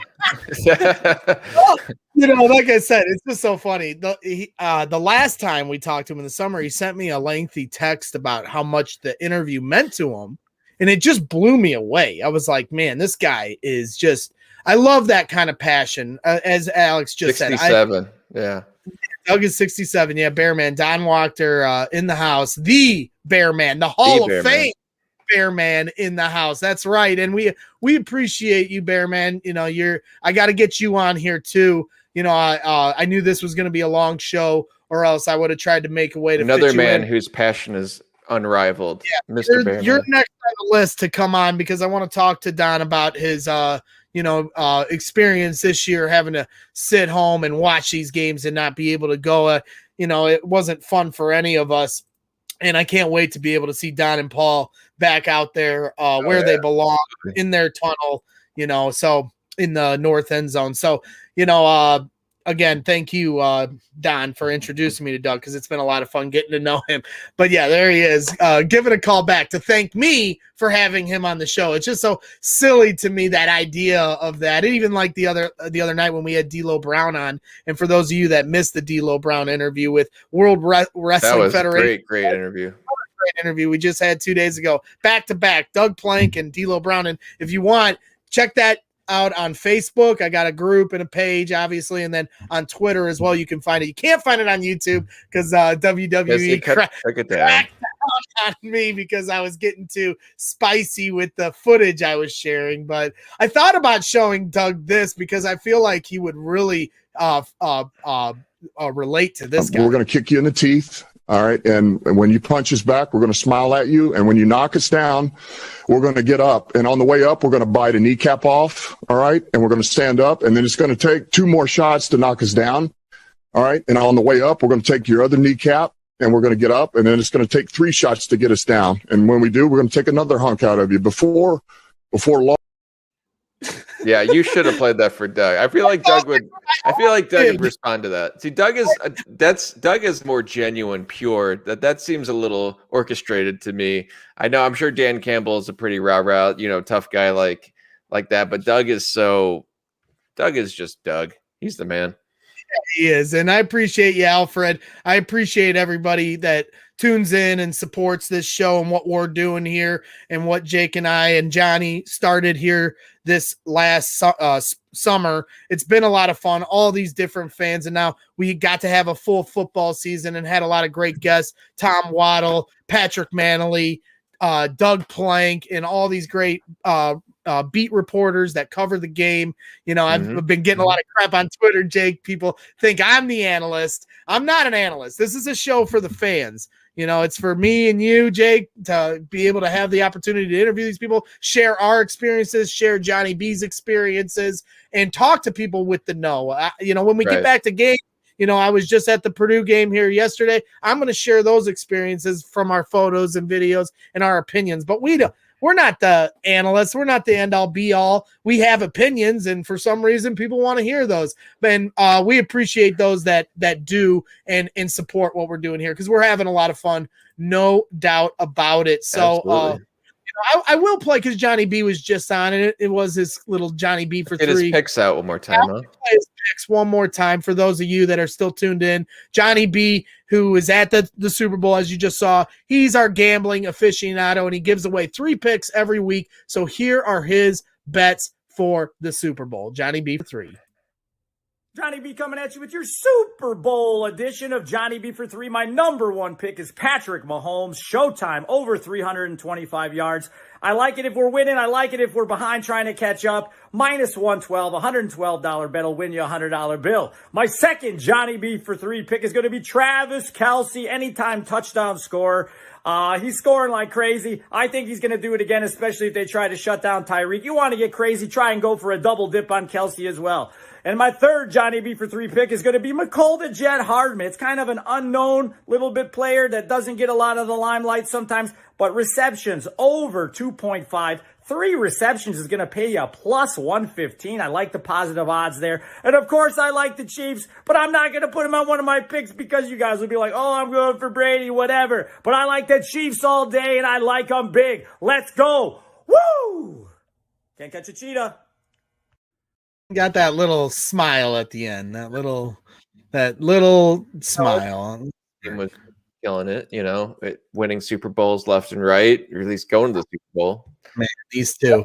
That's what bugs me about with the state of the Bears right now, because I don't feel like we're in a position with Ryan Pace, with Matt Nagy, that the Bears are on the right path, and that's really frustrating. And now we're kind of scrambling with these quarterbacks where it's like, is it Carson Wentz? Is it whoever the hell it is? But it's like, do these guys have that killer instinct to win and be that franchise guy? And I just don't see it. And it's frustrating because it's just the Bears seem like a rudderless ship right now, and they're just kind of patching the holes for 2 guys that more than likely won't even be here next year. It's really frustrating. Hey, you don't like these guys? Look how nice. I don't like these guys. They got nice. They're nice guys, man. I'm rooting for them. Nice guys don't win. I know. Well, they can. Well, but they can. Harder. Sure. Anybody can get it done, but it's not easy. And I'm rooting for him. I want him to prove me wrong. I'm not feeling the Carson Wentz thing. We talked to Doug a little bit about it. He didn't really want to, put too much stock into it until it's official. But man, it certainly sounds like it when you hear and see the different rumors out there. Could be. Brandon Robinson was the first to kind of put this out there, and he caught a lot of heat because he's probably not considered a reputable, a source or person that you would go to find this kind of information. But he works for Windy City Gridiron, and he put it out there, and he's stood by it and doubled down more than a few times. And since that tweet, you've seen a lot of different Adam Schefter and all these other people confirming basically the gist of that. Now, whether or not he's talking to somebody or it's a good guess is anybody's clue, but you got to give credit where credit's due, and that's how it works in them Twitter streets. And you start seeing other guys with check marks. Not that's that ridiculous. Check mark means anything, but this 2 first-round picks and a player. Don't even do that. If the Bears are doing anything that mortgages 2022 with picks for Wentz, I'd be very disappointed. More like where there's smoke, there's fire, because you start seeing. So you see that the Bears are interested in Wentz, but then you start seeing these crazy things being put out there. Well, agents aren't stupid; they know who to leak this stuff to, right? And to leverage the kind of move they want to make. If you're the Eagles and you're trying to fleece Ryan Pace, who loves giving away draft picks, and you start saying things like, "We want the Matt Stafford deal," and then that has all freaked out. And then last night you see, well, it's for a first rounder, Nick Foles and Tariq Cohen, and then I freaked out because we can't lose our guy Tariq. Look at exactly. Tyler Luxey in a Bears uniform. Yeah, he's got to do the alien shuffle. He can't do the alien shuffle. But you saw, and what I was going to say, what I said to you yesterday about Tariq, I was like, that's a locker room killer to get rid of a guy like that, because you saw everybody, all those offensive guys, when they were scoring touchdowns, making big plays, they're throwing up the 2 9s because they know exactly what he means to all of them, and having him not there obviously left a big void. So now you're going to trade him away. But then I think that dispelled that rumor and said he did it himself, which I'm glad to hear. Yeah. I know, but he could have let me dispel it. I DM'd him and said, "Hey man, whatever happens, I'm always on your side. Always a fan of yours." He could have then gave me that little information. Then I could have played my source games on Twitter, but that's okay. We got. Did he respond to you? Yeah, sometimes he does, but he was probably really busy last night. I'm not trying to bug him while his career is in the balance, while he's, potentially being moved and things like that. I'm sure that's not. We need to be getting picks back for Wentz, and I don't even think number 20 should be on the table for him. Because if we're going to give players in return, especially, it is kind of ideal to be dealing a Foles back to the Eagles, because if any team in the National Football League overvalues Nick Foles, it's the Eagles. He's got a damn statue out front of the stadium. So that I like that, sure. But I just feel like if you're going to be taking on Wentz's contract, unless there's some restructuring that can be done to make a trade more friendly before he even gets here, then I just don't like giving up 20. Hell, I'm kind of the mind that if the Bears, if they're not coaching and GMing for their jobs, that this might be a better situation to just let them build out their team a little bit better. Use pick 20, even if it's not a quarterback, on a stud, wide out or O lineman or something. Like, just build the squad. Yeah, Jim Nagy, that runs the Senior Bowl, said that there's a whole slew. It's going to be a great year for offensive line. Well, the Bears certainly can use a couple, and it helps you become, games are won in the trenches, as they say. There's some old adages that'll never go away. Alfred Smith in the chat, asked, why is Wentz so bad? And this is some of the sentiment I was getting from Twitter, like, why am I hating on Wentz? Let's he's been good from 2017 to 2019, and he had it down 2020. But it's not that it's like, like I said, I want to bring our guy Nick Henderson, who Jake and I went to the Bears-Eagles game with a few years ago. He's a diehard Eagles.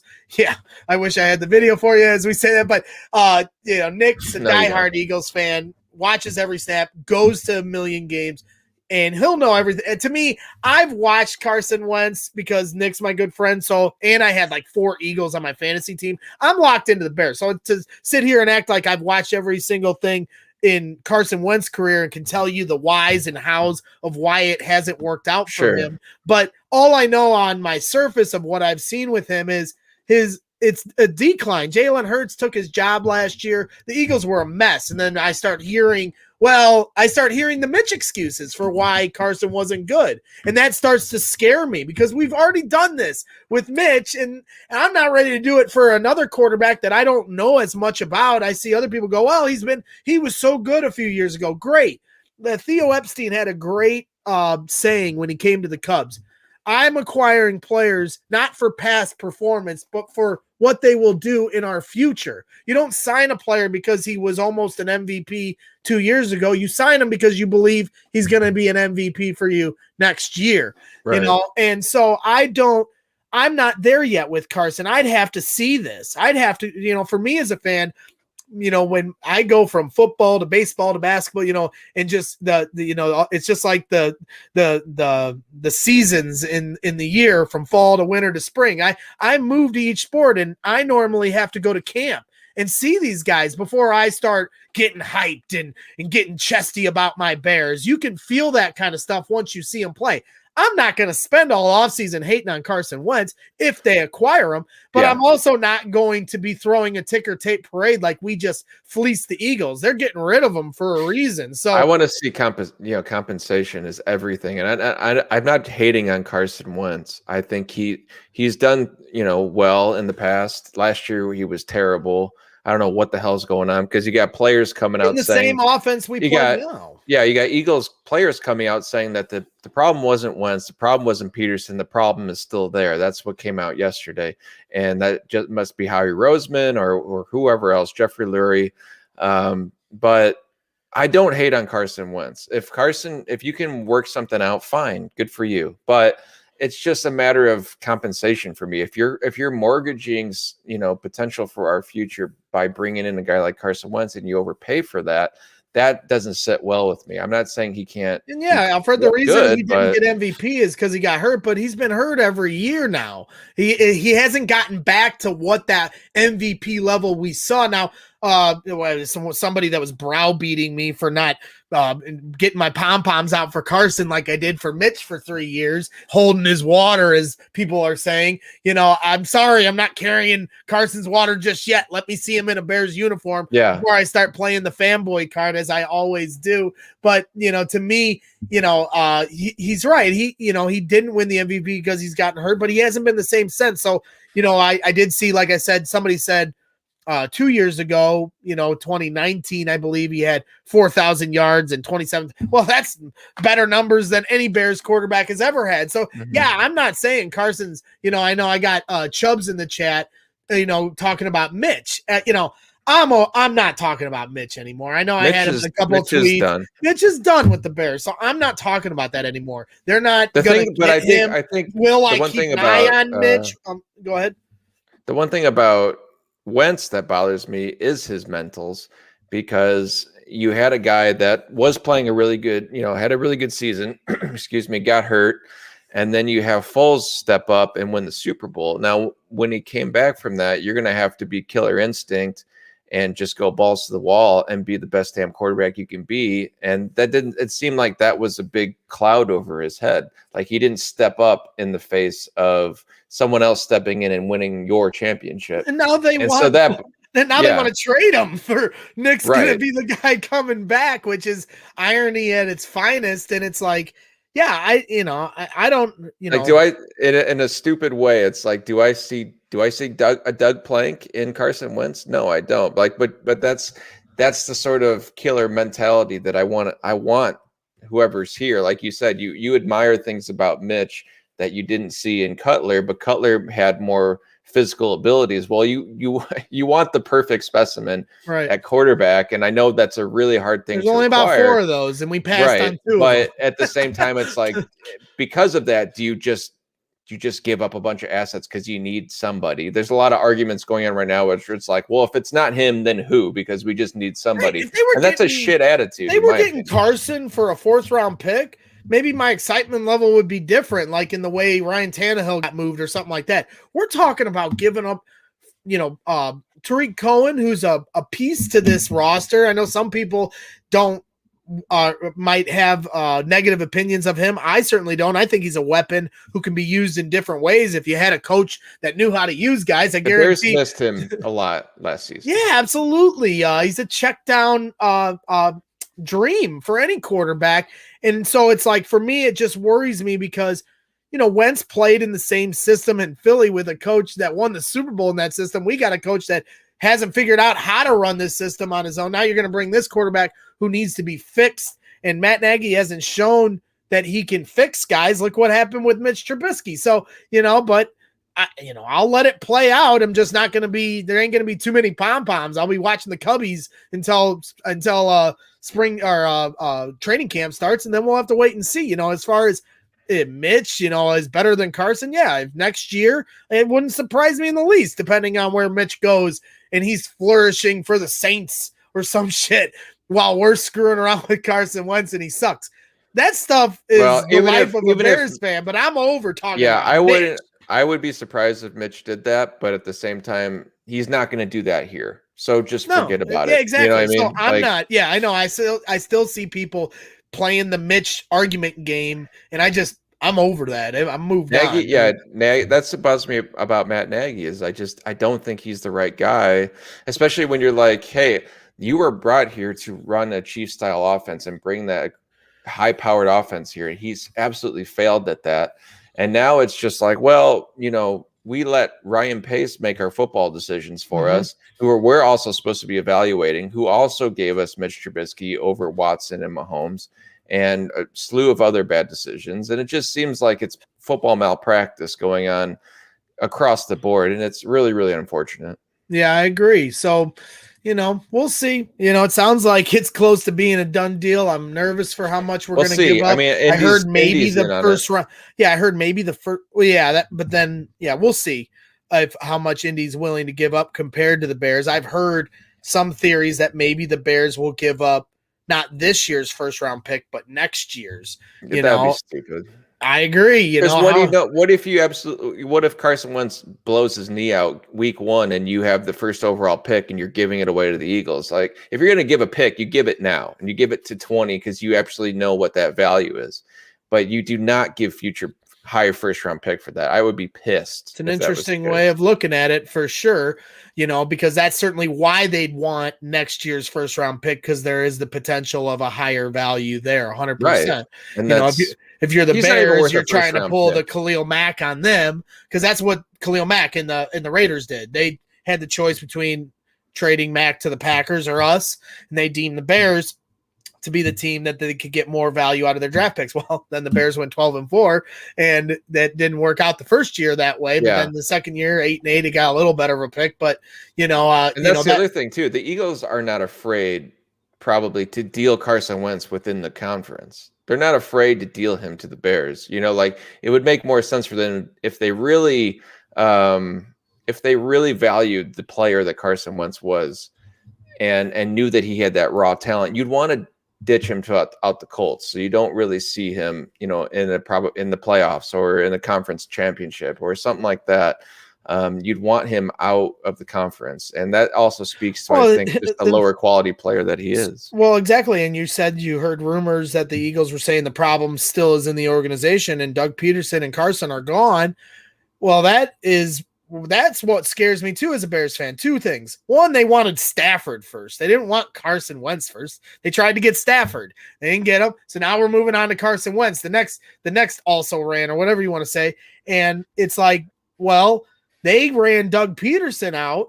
So maybe the next, you would think maybe the organization would hold on to Carson to see what the coaching staff thinks, because you don't know whether or not, it's hard to say whether or not what Jalen Hurts is going to become. He flashed, but he also has limitations. He's not Patrick Mahomes by any means. So now Carson's pulling a Watson. He wants out. You know what I mean? He wants to leave the organization. So if they're going to accommodate that, fine. But doesn't that he speak wants to leave? But that speaks, if they're willing to doing it, it speaks to how much they think of him. I guess also how much they're asking for him is also a part of how much they think of him. But it doesn't move. Carson Wentz doesn't move the needle for me. Does he move the needle for Allen Robinson? I feel like no, because granted, you could franchise him and whatever, and he's here, he could hold out. But it's like, does Carson Wentz, for a high quality offensive player or someone who might want to be here in free agency, does Carson Wentz move the needle for those guys? And I feel like it's a no on that. So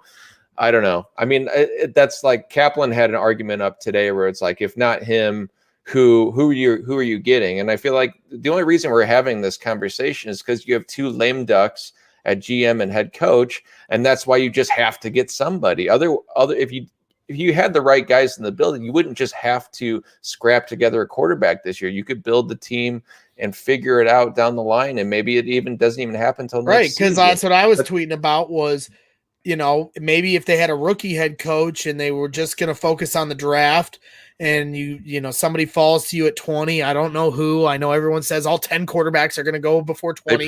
But, they might, maybe if you had a rookie coach, you could wait out this Watson staring contest between the Texans. And what if that thing bleeds all the way into training camp and all these other teams have already kind of set up shop with their first round picks and everything else, and maybe they're not as willing as the Bears are to move heaven and earth to get a guy like Deshaun Watson, but it's too long of a waiting game for Matt Nagy and Ryan Pace. So it seems like the Watson dream is about dead, and we're going to end up with a guy like Carson Wentz because it's a fit. It's just like the Nick Foles thing, the same thing as last year. But and that's why I agree with you. I don't know if that's going to inspire confidence in A-Rob to re-sign when it's just more guys.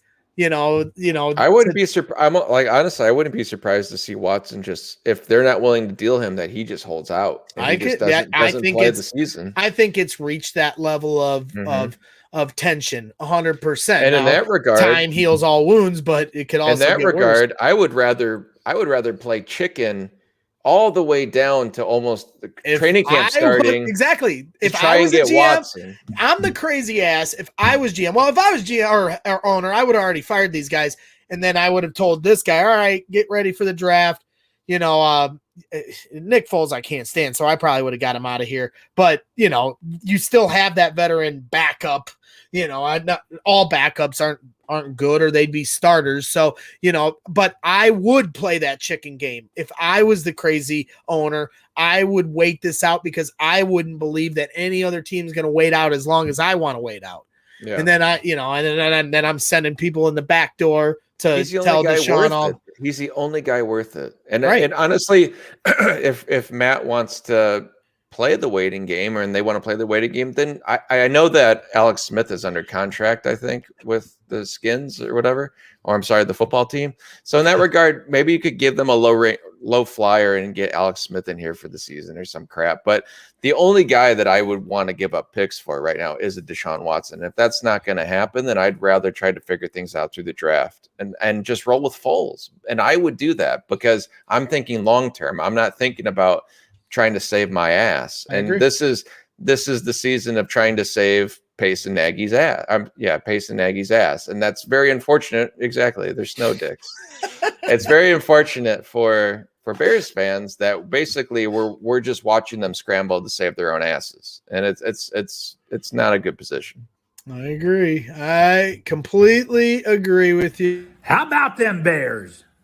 Listen that in there for Doug, but I might have scared him. I don't know. We'll cut out of here real soon. Let everybody get to their thing. Shane shared this with me. Official brags in the stands at the Super Bowl. See, I'm there.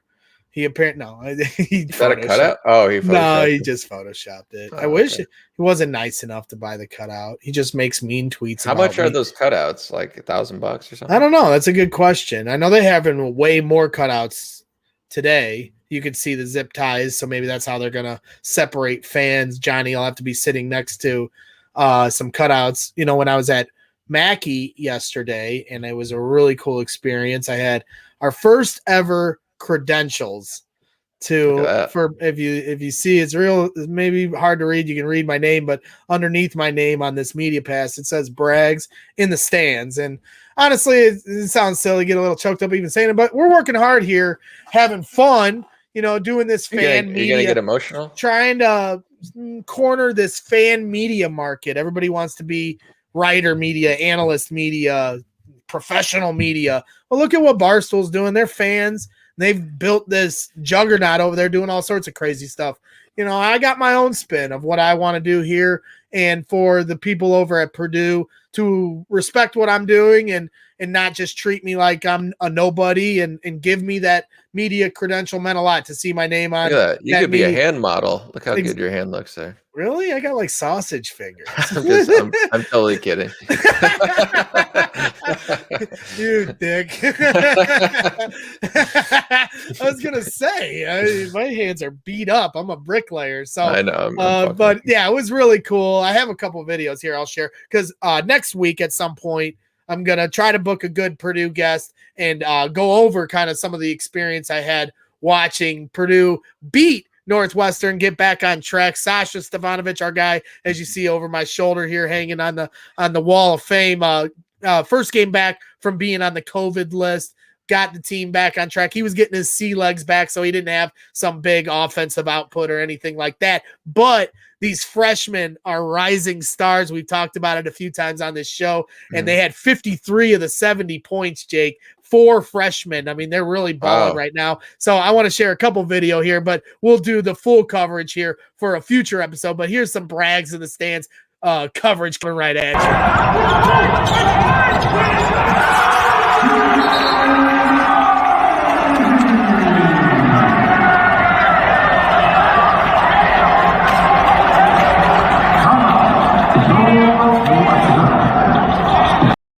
They're pumping crowd noise in there too. Yeah, they pump a little crowd noise in there to kind of make it feel normal. They do all the different Trinitron routines with the music, and it's everything's the same except the fans in the stands. I mean, it was so depressing, like in that way to be there.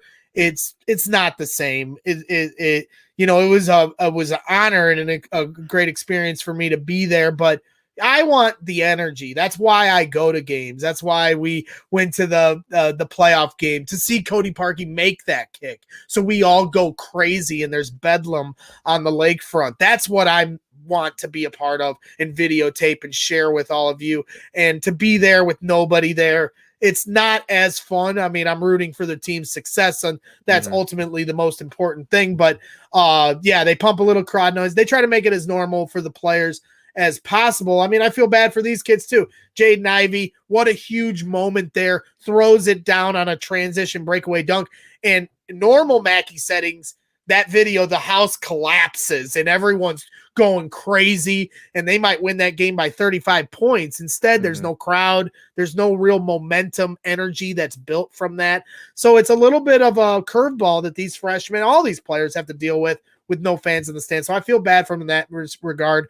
Here was another huge moment in the second half. Brandon Newman, we always represent the region here on Brags in the Stands because that's where Jake and I are from. Brandon Newman, the pride of Valpo High School, had a huge game along with Jaden Ivey, and all the freshmen did. And you'll see on this clip, Jake, the freshman Zach Eady, that's 7'5", blocks the shot. Jaden Ivey zooms down the court and finishes the Brandon Newman. All 3 are freshmen. doing their part to help the Boilermakers as a top 25 team in the country.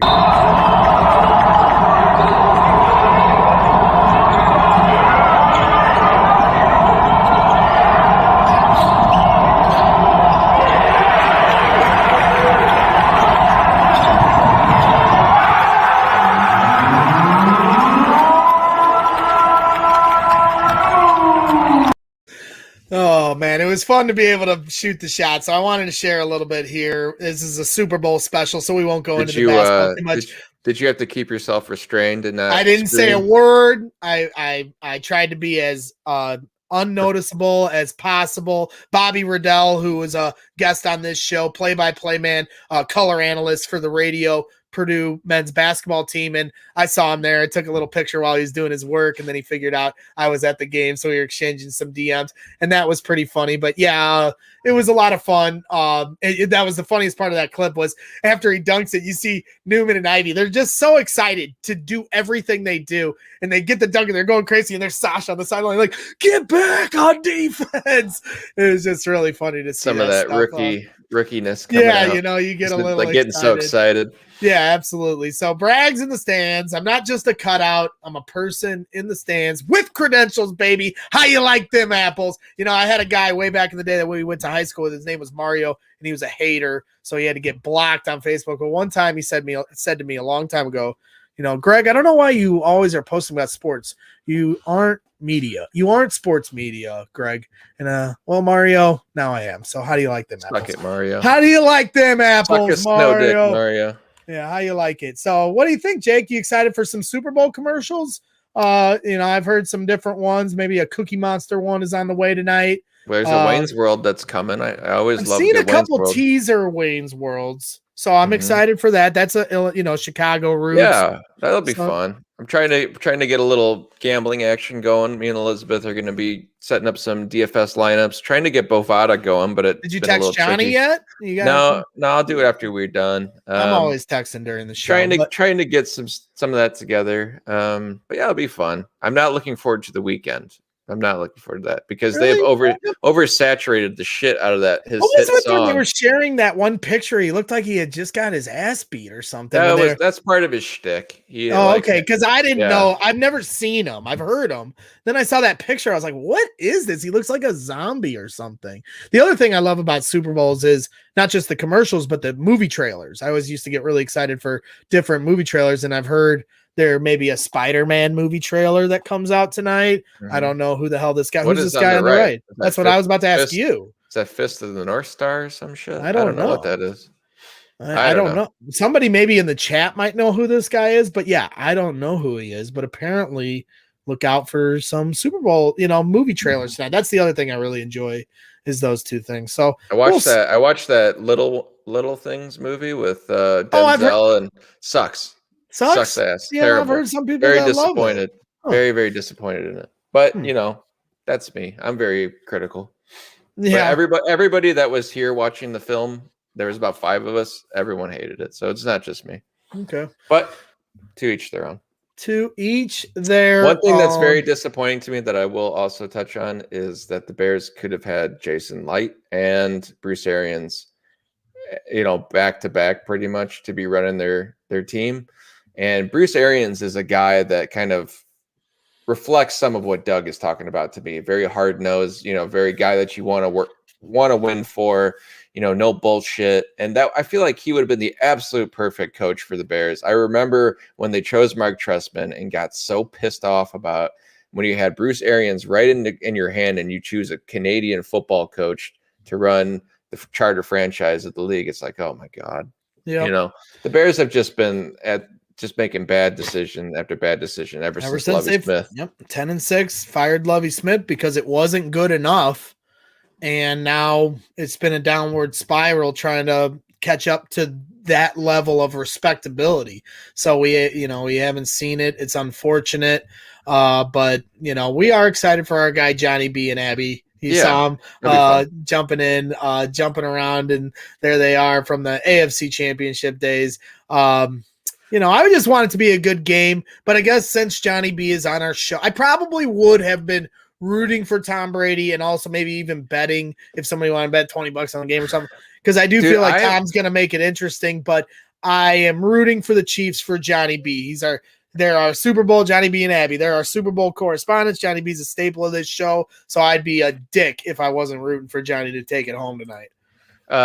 Honestly, like Johnny is a factor in a stupid way, I guess, because he's just our buddy. But just in the terms of making a football decision, like I expect the Bucs D line to wreck this O line of the Chiefs because they're so banged up. I don't know. Their center was on the COVID list. I don't know if he got cleared or not.